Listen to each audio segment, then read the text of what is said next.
Здравейте, аз съм Мистер Shadow 30 и добре дошли в новото ми видео. Днес ще разгледаме третата версия на Windows. Тази версия има други версии. Първата от тях е Windows 3.0. Тази версия е пусната на 22 май 1990 година. Той въвежда нов графичен потребителски интерфейс с икони, Program Manager и File Manager.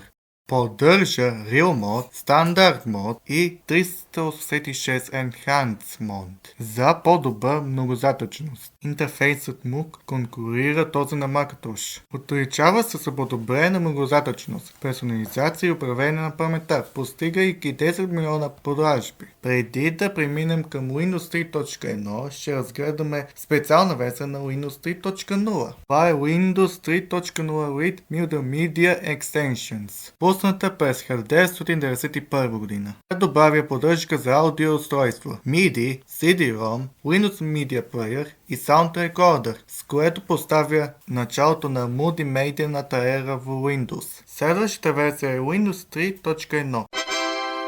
Тази версия излиза на 6 април 1992 с True Type шрифтове, Arial, Times New Roman и други. Функция Drag and Drop, по-добра стабилност и отпадане на Real Mode. Подобрена мрежова поддръжка чрез Windows for Workgroups 3.1. Тази версия са добавени нови игри. Те са Patience и Minesweeper, която замести Reverse. Следващите версии на третата версия са NT версиите. Преди да кажа на тези версии, ще обясня какво означава NT. NT означава New Technology, нова технология на български. Това име подчертава прехода към нова, по-стабилна и сигурна архитектура, което не зависи от MS-DOS. NT е проектиран с цел висока производителност, мащабираемост и поддръжка на различни хардуерни платформи, което го прави нова за бъдещи версии на Windows, включително Windows 2000, XP и други. Нека да отидем в първата NT версия, а това е Windows NT 3.1. Първата NT версия за корпоративна употреба с 32-битова архитектура и поддръжка на x86, NEMS и Alpha. Следващата версия на NT е Windows NT 3.5.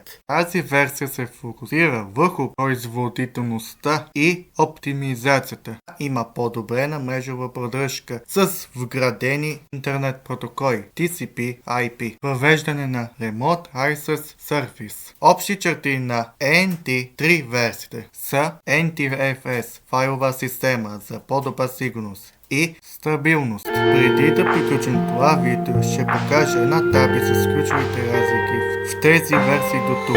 Ето я таблицата. Това е всичко от тези версии до тук. Можете да харесвате това видео и да се абонирате. Това е от мен за сега. Благодаря за гледането и ще се видим в следващото видео.